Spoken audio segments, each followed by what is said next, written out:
2. Six of Crows. Inej. Kaz Breaker didn't need a reason. Those were the words whispered on the streets of Ketterdam, in the taverns and coffee houses, in the dark and bleeding alleys of the pleasure district known as the Barrel. The boy they called Dirty Hands didn't need a reason anymore. Then he needed permission to break a leg, severe an alliance, or change a man's fortune with the turn of a card. Of course they were wrong. Inej considered as she crossed the bridge over the black waters of the Burst Canal to the deserted main square that fronted the exchange. Every act of violence was deliberate, and every favor came with enough strings attached to stage a puppet show. Kaz always had his reasons. Inej could just never be sure. They were good ones, especially tonight. Inej checked her knives, silently reciting their names as she always did. When she thought there might be trouble, it was a practical habit, but a comfort too. The blades were her companions. She liked knowing they were ready for whatever the night might bring. She saw Kaz and the others gathered near the great stone arch that marked the eastern entrance to the exchange. 3 words had been carved into the rock above them: Ingent, Vorhent, Amhent. Industry, integrity, prosperity. She kept close to the shuttered storefronts and that lined the square, avoiding the pockets of flickering gaslights cast by the street lamps. As she moved, she inventoried the crew Cass had brought with him: Dirix, Roddy, Muzzin, and Keech, Annika, and Pym, and his chosen seconds for tonight's parley, Jasper and Big Bollinger.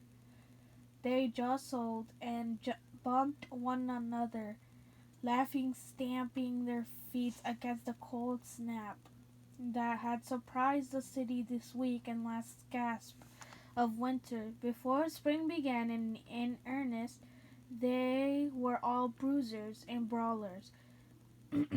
Cold from the younger members of the drag and the people Cass trusted, Inej noted the glint of knives tucked into their belts, lead pipes, weighted chains, axe handles studded with rusty nails, and here and there the oily gleam of a gun barrel. She slipped silently into the ranks, scanning the shadow near the exchange for signs of black-tipped spies.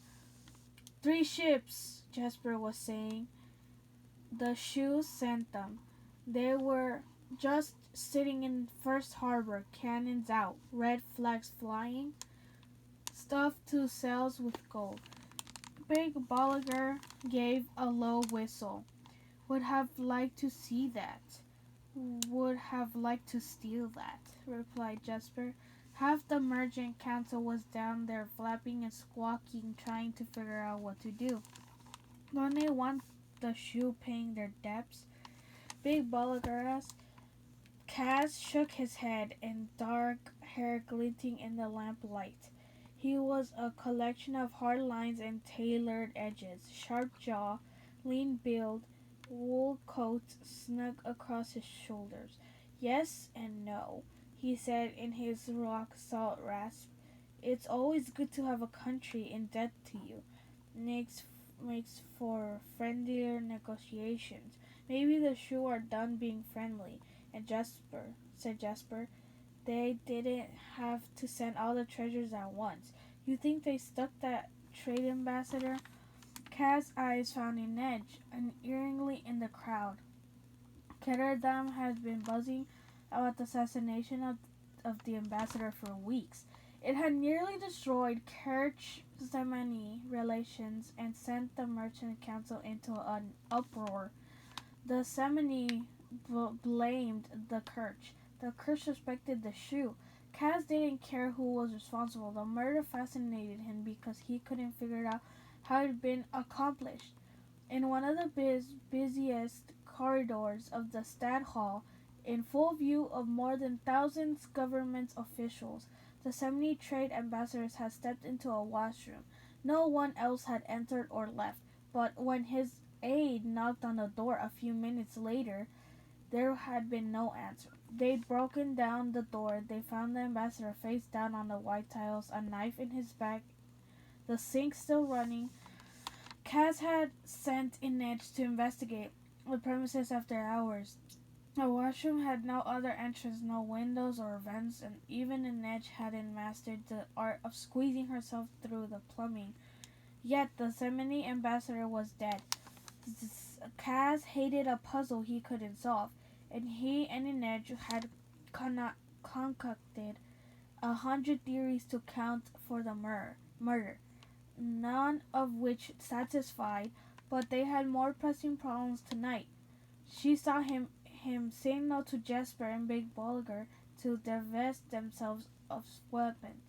Street laws dedicated that for a parley of this kind each lieutenant be seconded by 2 of his foot soldiers, and that they all be unarmed. Parley, the word felt like a deception, strangely prim and antique. No matter what street law decreed, this night smelled like violence. Go on, give me those guns over, Derek said to Jasper with a great sigh. Jasper removed the gun's belts at his hips. She had to admit he looked less himself without them. The 70 sharpshooter was long-limbed, brown-skinned, constantly in motion. He pressed his lips to pearl handles and of his prized revolvers, bestowing each with a mournful kiss. Take good care of my babies, Jasper said as he handed them over to Derek. If I see a single scratch or nick of those, I'll spell forgive me on your chest and bullet holes. No, you wouldn't waste the ammo, and he'd be dead halfway through. Forgive. Big Bollinger said as he dropped the hatchet, a switchblade, and his preferred weapon, a thick chain, weighted with a heavy padlock, into Roddy expectant hands. Jasper rolled his eyes. It's about sending a message. What's the point of a dead guy with Forge writing on his chest? Compromise, Cass said. I'm sorry. Does the trick and uses fewer bullets. Derek laughed, but Inej noted that he cradled Jasper's revolvers very gently. What about that? Jasper asked, gesturing to Kaz's walking stick. Kaz's laugh was low and humorless. Who deny a poor cripple his cane? If the cane is you, then any man with sense. Then it's a good thing we're meeting Gills. Kaz drew a watch from his vest pocket. It's almost midnight. Inej turned her gaze to the exchange. It was little more than a large rectangular courtyard, surrounded by warehouses and shipping offices, but during the day it was the heart of Ketterdam, bustling with wealthy merchants buying and selling shares in its trade voyages and passed through the city ports. Now it was nearly 12 bells, and the exchange was deserted but for the guards who patrolled the perimeter and the rooftop. They'd been bribed to look the other way during tonight's parley. The exchange was one of the few remaining parts of the city that haven't been divided up and claimed into ceaseless skirmishes between Ketterdam and rival gangs. It was supposed to be neutral territory, but it didn't feel neutral. To Inej, it felt like hush of the woods before the snare yanks tight and the rabbit starts to scream. It felt like a trap. This is a mistake, she said. Big Bolliger startled. He hadn't known she was standing there. Inej heard the name of the dregs preferred for her whispered among their ranks. The Wrath. Gills is up to something. Of course he is, said Kaz. His voice had the rough, abraded texture of stone against stone. Inej always wonders if he sounded that way as a little boy. If he'd never been a little boy, then why come here tonight? Because this is the way a Per Haskell wants it.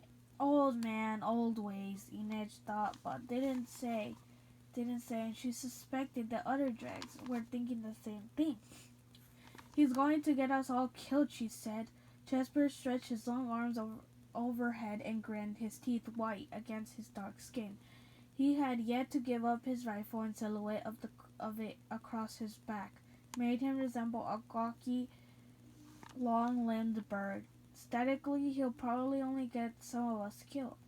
It's not something to joke about, she replied. The look Kaz cast her was amused. She knew how she sounded stern, fuzzy like an old crone, making dire pronouncements from her porch. She didn't like it, but she also knew she was right. Besides, old women must know something or they wouldn't live together, wrinkles and yell from their front stoops. Jasper isn't making a joke, Inej, said Kaz. He's figuring the odds. Big Bolliger cracked his huge knuckles.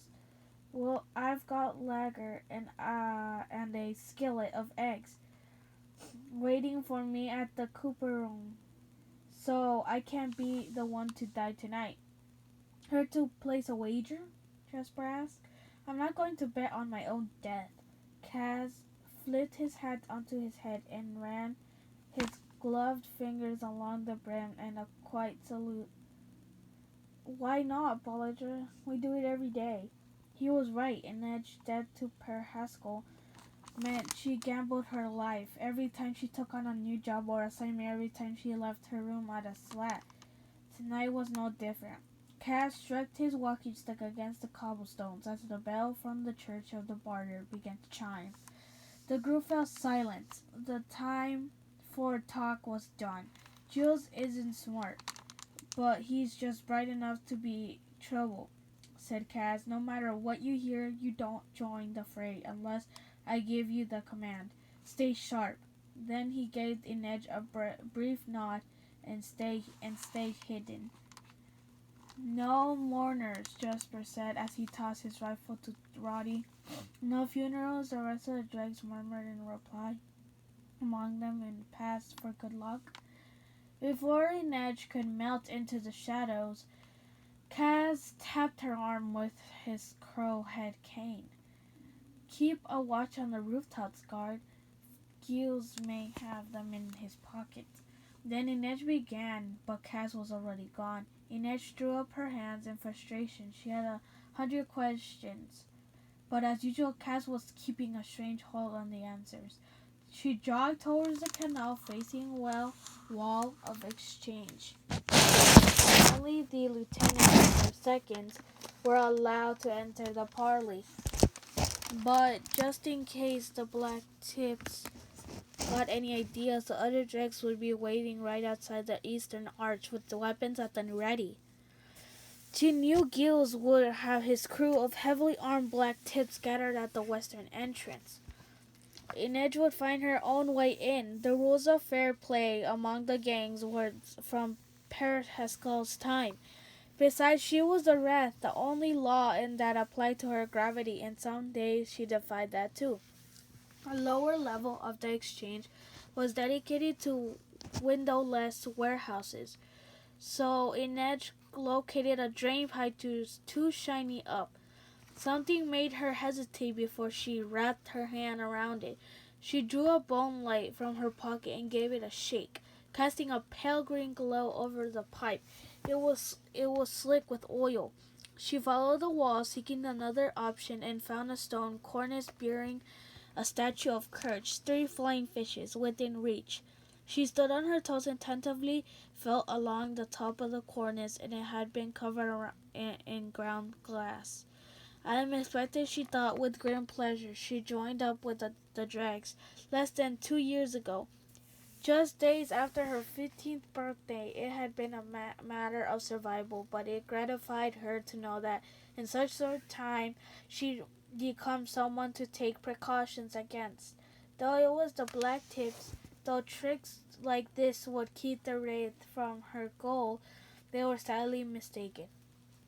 She drew two climbing spikes from the pockets of her quilted vest and wedged first one, then the other between the breaks of the walls as she hoisted herself higher, her questing feet finding the smallest holds and ridges in the stone. As a child learning the high wire, she'd gone barefoot, but the streets of Ketterdam were too cold and wet for that. After a few bad spills, she paid a Grisha fabricator working in secret out of a gin shop on the Wiginstrat to make her a pair of leather slippers with nubby rubber soles. They were perfectly fitted to her feet and gripped any surface with serenity. On the second story of the exchange, she hoisted herself onto a window ledge just wide enough to perch on. Cass had done his best to teach her, but she didn't quite have his way. With breaking and entering, it took her a few tries to finesse the lock. Finally, she heard a satisfying click, and then the window swung open on a deserted office, its walls covered in maps marked with trade routes and chalkboards listing share prices and names of ships. She ducked inside to refasten the latch and picked her way past the empty desk with their neat stacks of orders and tallies. She crossed to a slender set of doors and stepped onto a balcony that overlooked the central courtyard of the exchange. Each of the shipping offices had one. From here, callers announced new voyages and arrivals of inventory, or hung a black flag that indicated that a ship had been lost at sea with all its cargo. The floor of its exchange would erupt into a flurry of trades. Runners would spread the word throughout the city in the price of goods. Future and shares outgoing voyages would rise or fall, but tonight all was silence. A wind came in off the harbor, bringing the smell of the sea, ruffling the stray hairs and that had escaped. The braided coil at the nape of Inej's neck. Down in the square she saw the sway of a lamplight and heard the thump of Cass's cane on the stone as he and his seconds made their way across the square. On the opposite side she glimpsed another set of lanterns heading towards them. The black tips had arrived. Inej raised her hood. She pulled herself onto the railing and leaped soundlessly to the neighboring balcony in the next checking. Cass and the others around the square, staying as close as she could. His dark coat rippled in salt breeze. His limp for more pronounced tonight as it always was. When the weather turned cold, she could hear Jasper keeping up a lively stream of conversation, a rumbling chuckle as she drew near to the other side of the square. Inej saw the grills had chosen the Bring Elzinger and Ullman. Exactly as she had predicted, Inej knew the strengths and the weaknesses of every member of the Black Tips, not to mention Harley Pointers and Leadies and the Razor Gulls, the Dim Lions, and every other gang working the streets of Ketterdam. It was her job to know the guilds trusted Elzinger because they had come up through the ranks of Black Tips together, and because Elzinger was built like a stack of boulders, nearly 7 feet tall, dense with muscles, and his wide mashed-in face jammed low on the neck with thick as a pylon. She was suddenly glad Big Bullier was with Cass. That Cass had chosen Jasper to be one of his seconds was no surprise. Twitchy as Jasper was, with or without his revolvers, he was at his best in a fight. She knew he'd do nothing for Cass. She'd been less sure when Cass had insisted on Big Bullinger. As well, Big Bull was a bouncer at the Crow Club, perfectly suited to tossing out drunks and wasters, but too heavy on his feet to be much use when it came to a real tussle. Still, at least he was tall enough to look Elzinger in the eye. Inej didn't want to think too much of Gil's other second. Uman made her nervous. He wasn't as physically intimidating as Elzinger. In fact, Uman was made like a scarecrow. Not scrawny, but as if beneath his clothes his body had been put together at wrong angles. Word he'd once crushed a man's skull with his bare hands, wiped his palms clean at his shirt front, and kept right on drinking. And Edge tried to quiet the unease rolling through her and glistened as Gills and Kaz made small talk in the square while their second patted each of them down to make sure no one was carrying. Naughty, Jasper said as he removed a tiny knife from Elzinger's sleeve and tossed it across the square. Clear, declared Big Bolliger as he finished patting down Gills and moved on to Almond. Kaz and Gills discussed the weather. The suspicion in the Cooperon was serving watered-down drinks now that the rent has been raised, dancing around the real reason they'd come here tonight. Theory they would chat, make their apologies, agree to respect the boundaries of the Fit Harbor. Then all head out to find a drink together. At least that's what Per Haskell has insisted. Well, what does Per Haskell know? Inej thought as she looked for the guards patrolling the room above, trying to pick out their shapes in the dark.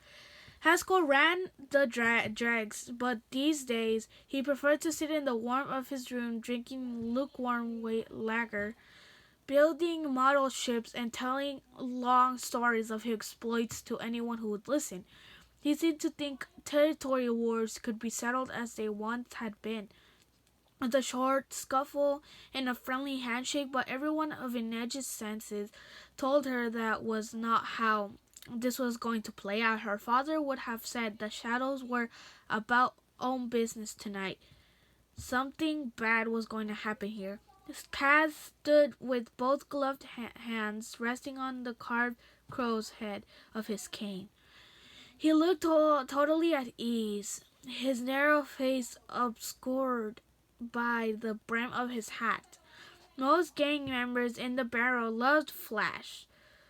Gaudy waistcoats, watch fobs studded by false gems, trousers in every print and pattern imaginable. Kaz was the expression of the picture of restraint, and his dark vest and trousers simply cut and tailored along severe lines. First, she thought it was a matter of taste, and she'd become to understand that it was a joke. He played on the upstanding merchants. He enjoyed looking like one of them. I'm a businessman, he told her. No more, no less. You're a thief, Kaz. Isn't that what I just said? Now he looked like some kind of priest come to preach to a group of circus performers. A young priest, she thought with another pang of unease. Kaz had called Gilles old and washed out, but he certainly didn't seem the way tonight. The black-tipped lieutenant might have wrinkles creasing the corners of his eye and burgeoning jaws beneath his sideburns, but he looked confident, experienced next to him. Kaz looked 17. Let's be fair, Ja. All we want is a bit more scrub, Gilles said, tapping the mirrored buttons at his lime green waistcoat. It's not fair for you to call every spend happy tourist stepping off of a pleasure boat at Fifth Harbor. Fifth Harbor is ours, Gilles, Kaz replied. The drags get first crack at the pigeons who come looking for a little fun. Gilles shook his head. You're a young one, Brecker, he said, with an indulgent laugh. Maybe you don't understand how these things work. The harbors belong to the city, and we have as much right to them as anyone. We all got a living to make. Technically, that was true, but Fifth Harbor has been useless, all but abandoned by the city. When Kaz had taken it over, he had it dredged and then built out the docks and the quay, and he had the mortgage and the Crow Club to do it. Per Haskell had railed at him and called him a fool for the expense that eventually he relented.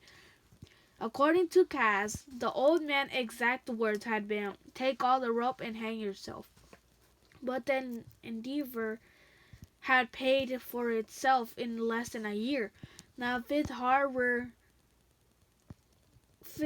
offered berths to merchant ships, as well as boats from all over the world carrying out tourists and soldiers eager to see the sights and samples of pleasures of Ketterdam. The drags got first try at all of them, steering them in with their wallets into brothels, taverns, and gambling dens owned by the gangs. Fifth Harbor had made the old man very rich and cemented the drags as the real players in the barrel in that way. Not even the success of the Crow Club had. But with profit came unwanted attention. Gills and the Black Tips had been making trouble for drags all year, encroaching on Fifth Harbor, picking off pigeons that weren't rightfully there.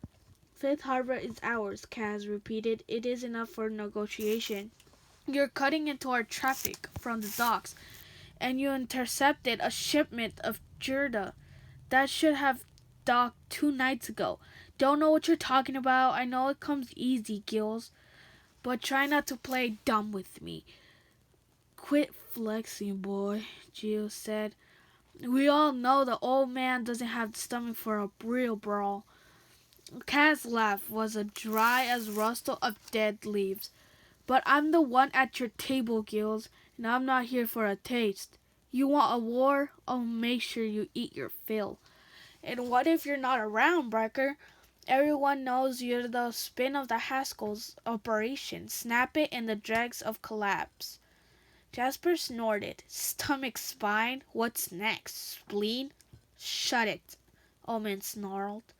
The rules of parley dictated that only the lieutenants could speak only once negotiations that had begun. Jasper mouthed, "Sorry," and elaborately pantomimed, locking his lips shut. "I'm fairly sure you're threatening me, Giles," Cass said, "but I want to be certain before I decide what to do about it."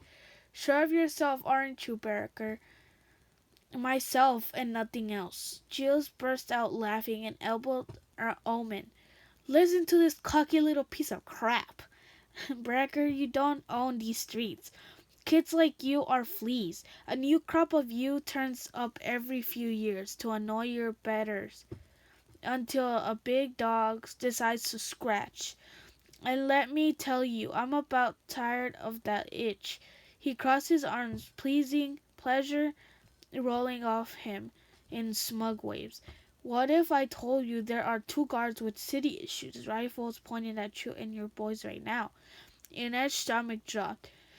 Was that what Cass had meant when he said Gills might have the guards in his pockets? Cass glanced up at the roof. "Hiring the city guards to do your killing?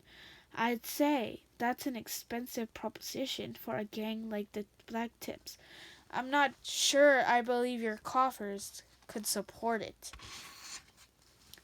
Inez climbed onto the railing and launched herself from the safety of the balcony leading for the roof.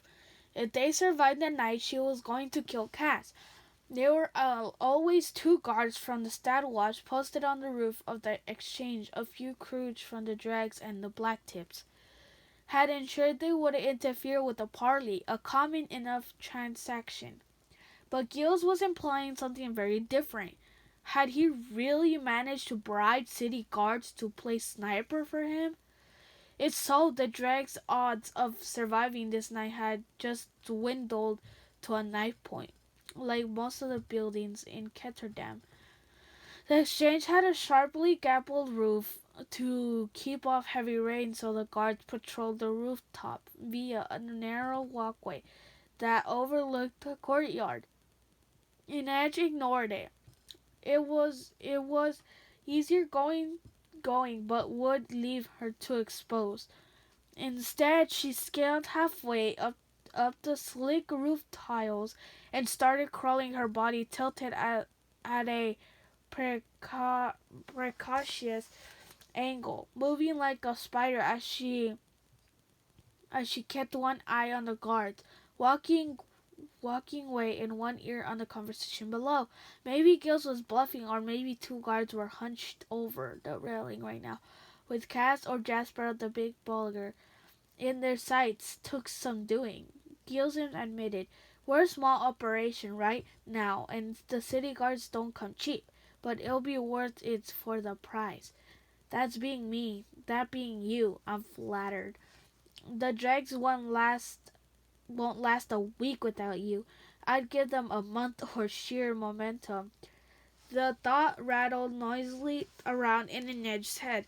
If Kaz was gone, would I stay, or would I skip out my depth?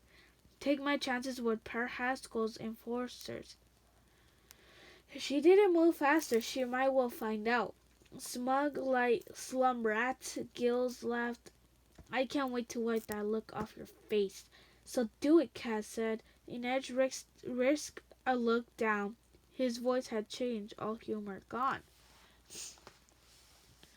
"Should I have them put a bullet in your good leg, Brecker?"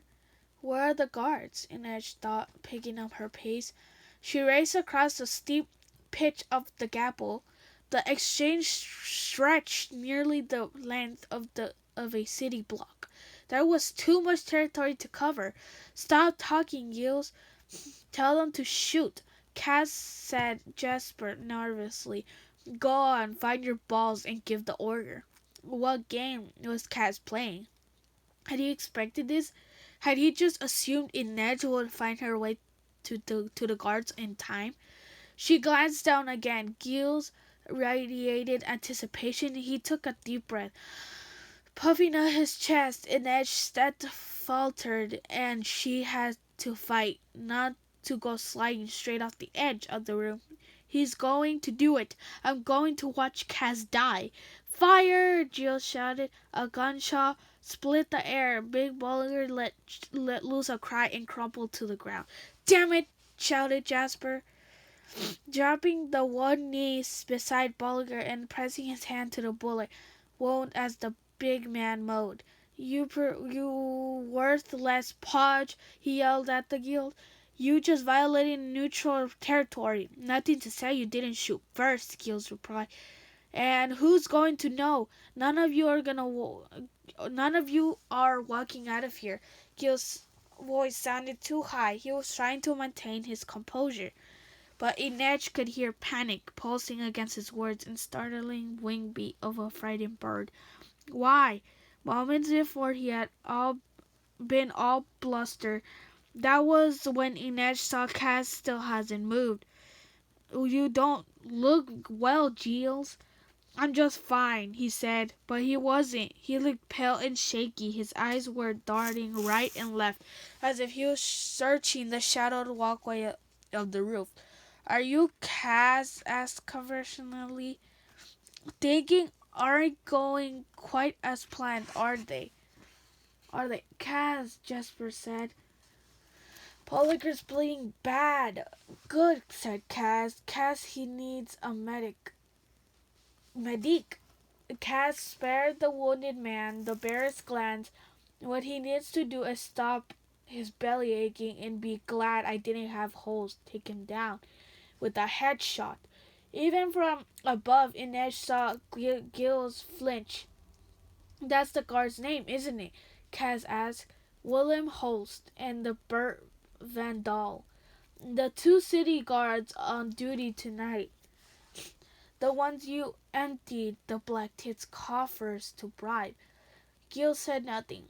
"Willem Holst," Cass said loudly, his voice floating up to the roof, "like to gamble almost as much as Jesper. So your money held a lot of appeal, but Holst has much bigger problems. Let's call them urgent. I won't go into detail. A secret's not like a coin. It doesn't keep its value. In the spending, you'll just have to trust me.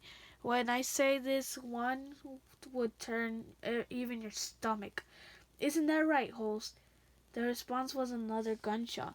It struck cobblestones near Jill's feet. Jules released a shocked bleat and sprang back. This time Inez had a better chance to track the origin of the gunfire. The shot had come from somewhere near the west side of the building. If Holmes was there, that was meant the other guard, Bert Vandal, would be on the east side. Had Cass managed to neutralize him too, or was he counting on her? She sped over the gables. Just shoot him, Halls. Giles below the desperation sawing at his voice. Shoot him in the head. Cass snorted in disgust. Do you really think that secret would die with me? Go on, Halls, he called. Put a bullet in my skull. There will be messages sprinting to your wife and your watch captain's door before I hit the ground. No shot came. How? Jill said bitterly. How did you even know who would be on duty tonight? I had to pay through the gills to get the roster. You couldn't have outbid me. Let's say my currency carries more sway. Money is money. I trade in information gills that the things men do when they think no one is looking. Shame holds more value than the coin ever can. He was grandstanding. Inez saw that buying her time as she leapt over the sleigh shingles. Are you worrying about the second guard? Good old Bert Vandal, Cass asked. Maybe he's up there right now and wondering what he should do. Shoot me! Shoot Holst! Or maybe I got to him, too. And he's getting ready to blow a hole in your chest, Gills. He leaned in as if he and Gills were sharing a great secret. Why not give Vandal the order and find out? Gills opened the closed his mouth like a carp, then bellowed, Vandal. Vandal! Just as the Vandal parted his lips to answer, Inez slipped up behind him and placed a blade to his throat. She barely had time to pick out his shadow and slide down, and the roof tiles. Saints Cass liked to cut it close. Shh, she whispered in Vandal's ear. She gave him a tiny jab in the side so that he could feel the point of her second dagger pressed against his kidney. Please, he moaned. I like it when men beg, she said. This isn't the time for it. Below she could see Gil's chest rising and falling with panicked breaths. Vandal! He shouted again. There was a rage on his face when he turned back to Cass. Always one step ahead, aren't you? Gills, when it comes to you, I'd say I have a running start. But Gills just smiled, a tiny smile and tight and satisfied, as a victor's smile. Inez realized with fresh fear the race isn't over yet. Gills reached his jacket and pulled out a heavy black pistol. Finally, Cass said, the big reveal. Now Jasper can't stop keening over Bolliger like a wet-eyed woman. Jasper started at his gun. With stunned, furious eyes, Bolliger searched him. Oh, Big Ball, you idiot, he groaned. Inez couldn't believe what she was seeing. The guard in her arms released a tiny squeak in her anger and surprise. She accidentally tightened her grip. Relax, she said, easing her hold. But all saints, she wanted to put a knife through something. Big Bolliger had been the one to pat down Gills. There was no way he could have missed the pistol. He betrayed him. Why Cass had insisted on bringing the big Bolliger here tonight, so he'd have public confirmation that Bolliger had gone over to the Black Tips. It was certainly why he let the host put a bullet in Bolliger's gut. But so what? Now everyone knew Big Bull was a traitor.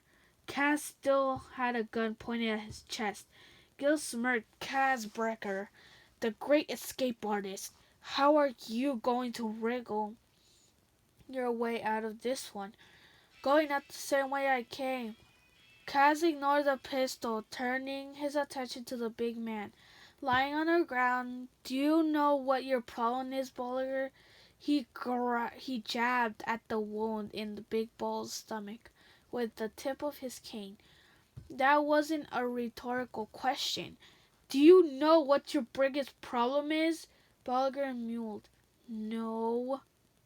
Give me a guess, Kaz hissed. Big Bull said nothing, just released another tremble whimper. All right, I'll tell you. You're lazy. I know it. Everyone knows it.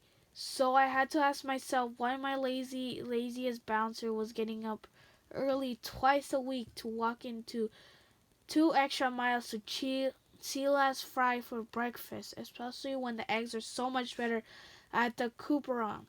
Big Bull become an early riser. The black tips start throwing their weight around Fifth Harbor and they intercept our biggest ship, Algerda.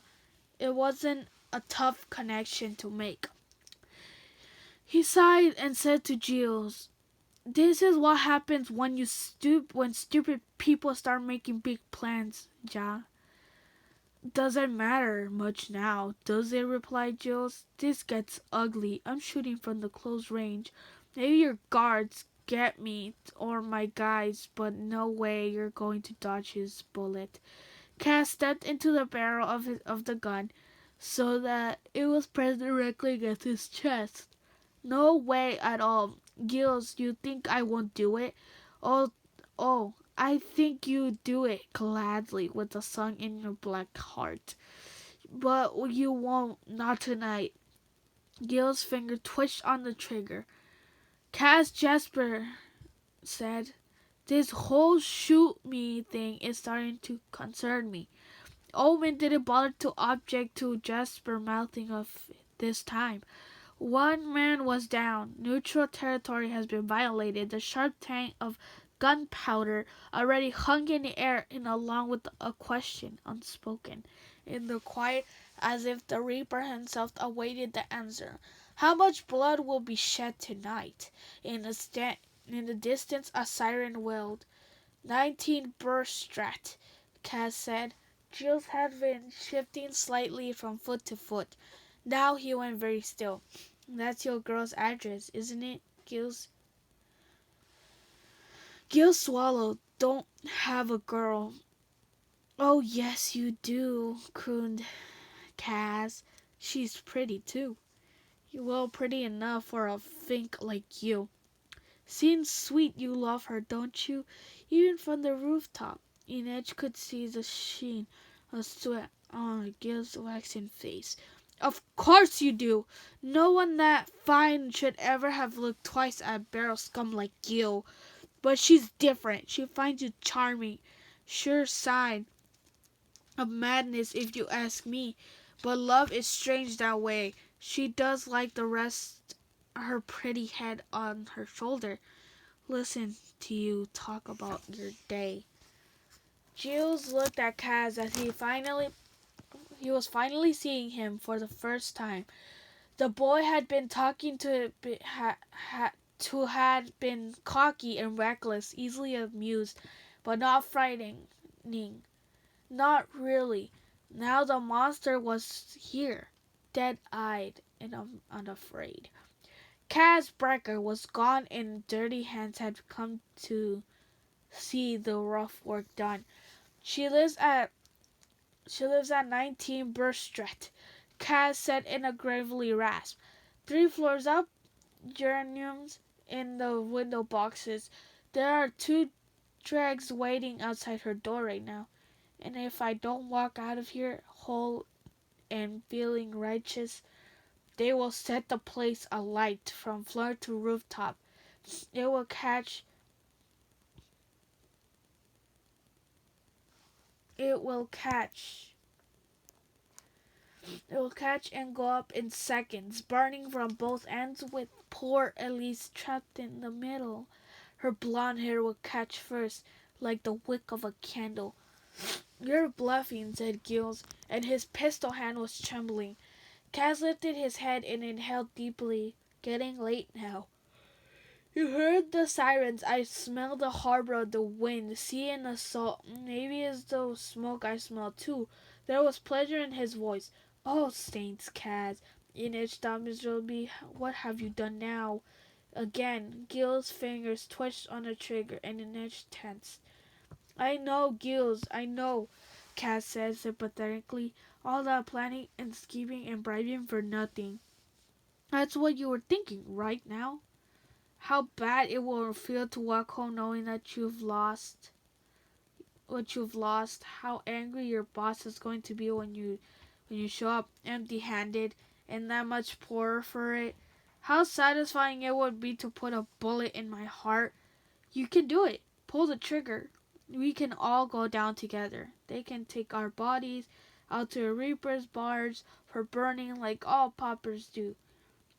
Or you can take the blow to your pride, go back to Berkshire, lay your head in your girl's lap, fall asleep still breathing, and dream of revenge. It's up to you, Gills. Do we get to go home tonight? Gil searched Kaz's gaze, and whatever he saw there made his shoulder sag. Inez was surprised to feel a pang of pity for him. He'd walk into this place beyond on bravado, a survivor, a champion of the barrel. He'd leave as another victim of Kaz Breaker. You'll get what's coming to you someday, Breaker. I will, said Kaz. If there's any injustice in this world, and we all know how likely that is. Giles let his arm drop. The pistol hung unlessly by his side. Kaz stepped back, brushing the front of his shirt where the gun barrel had rested. Go tell your general to keep the black tips out of Fifth Harbor, and I will expect him to make amends for the ships of Jirda we've lost. Thus 5% for drawing steel on the neutral ground, and 4% more for being such a spectacular bunch of asses. Then Kaz Kane swung in a sudden sharp arc. Gio screamed at his wrist. Bones shattered, the guns clattered, the paving stones. I stood down, cried Jules, and cradling his hand. I stood down. You draw on me again. I'll break both your wrists, and you'll have to hire someone to help you take a piss. Kaz tipped the brim of his hat up with the head of his cane. Or maybe you can get the lovely Elise to do it for you. Cass crouched down beside Bolliger. The big man whimpered. Look at me, Bolliger, assuming you don't bleed to death tonight. You have until sunset tomorrow to get out of Ketterdam. I hear you're anywhere near the city limits, and they'll find you stuffed in a keg. Attila's fry. Then he looked at Gills. You can't help Bolliger, or I found out he's running with the black test. Don't think I won't come after you. Please, Kaz, moaned Bolliger. You had a home, and you put a wrecking ball through the front door, Bolliger. Don't look for sympathy from me. He rose and checked his pockets watch. I didn't expect this to go so long. I'd best be on my way, or poor Elise will be getting a trifle warm. Gil shook his head. There's something wrong with you, Brecker? I don't know what you are, but you're not made right. Kaz cocked his head to one side. You're from the suburbs, aren't you, Gills? Came to the city to try your luck. He smoothed his lapel with one gloved hand. Well, I'm kind of a bastard. They only manufacture in the barrel. Despite the loaded gun at the black tip's feet, Cass turned his back on them and limped across the cobblestones toward the eastern arch. Jasper squatted down next to Bolliger and gave him a gentle pat on the cheek. Idiot, he said sadly, and followed Kaz out to exchange. On the roof, Inez continued to watch as Omen picked up and holstered Gil's gun, and the black tip said a few quiet words to each other. Don't leave, Big Bolliger begged. Don't leave. He tried to cling to the cuff of Jill's trousers. Jill shook him off. They left him curled on his side, leaking blood onto the cobblestones. Inez plucked Vandal's rifle from his hands before she released him. Go home, she told the guard. He cast a single terrified glance over his shoulders and sprinted off down the walkway. Far below Big Bull, he had started crying, trying to drag himself across the floor of exchange. He might be stupid enough to cross Kaz Breaker, but he'd survived this long in the barrel, and that took will. He might make it. Help him, a voice inside her said. Until a few moments ago, he'd been her brother in his arms. It seemed wrong to leave him alone. She could go to him and offer to put him out to his misery, quickly hold his hand as he passed. She could fetch a medic to save him. Instead, she spoke a quick prayer in the language of her saints and began to steep climb down the outer wall. Inez pitied the boy who might die alone with no one in his comfort in his last hours, or who might live and spend his life as an exile. But the night's work wasn't yet over, and the Wraith didn't have time for traitors.